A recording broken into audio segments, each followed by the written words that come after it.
Hello सांग मैंने राधे राधे। तो आज एत दिन पर देखाई रिंकी आ दीपा सहित जेहेतु एत दिन पर आसछंती दुख लगे कथा किंतु सांग सांग बस धरलु आम प्लान है घूरवा।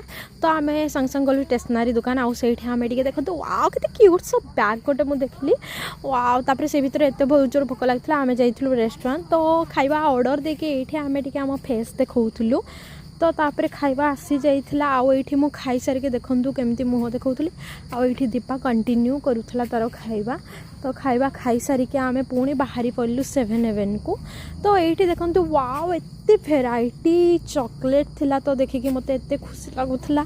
तापर आमे आस्थलु लक्ष्मी निवास को। तापर एठी आमे ड्रेस किनवाथला किंतु ड्रेस न किनके एठी टिके मु मिरर रे टिके सेल्फी नउथली। तापर एठी आमे आनथला आइसक्रीम। तो आज पेंट रहउची बाय। हेलो सांग मैंने राधे राधे। तो आज एत दिन पर देखाई रिंकी आ दीपा सहित जेहेतु एत दिन पर आसछंती दुख लगे कथा किंतु सांग सांग बस धरलु आम प्लान है घूरवा। तो आम सांग सांग गलु स्टेसनारी दुकान आम टे देखते वाओ के क्यूट सब बैग गोटे मुझे देखली वाओ। तापर से भितर एत बहुत जोर भोक लगे आम जाइलु रेस्टोरेंट तो खाଇବା ऑर्डर देके ये आम टे आम फेस देखौलु।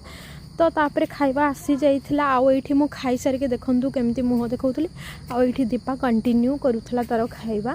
तो खाଇବା खाई सारिके आमे पुणी बाहरी पड़लु 7-Eleven को। तो एठी देखंतु वाओ एते भेराइटी चॉकलेट थिला तो देखिकी मते एते खुशी लागुथला। तापर आमे आस्थलु लक्ष्मी निवास को। तापर एठी आमे ड्रेस किनवाथला किंतु ड्रेस न किनके एठी टिके मु मिरर रे टिके सेल्फी नउथली। तापर एठी आमे आनथला आइसक्रीम। तो आज पेंट रहउची बाय।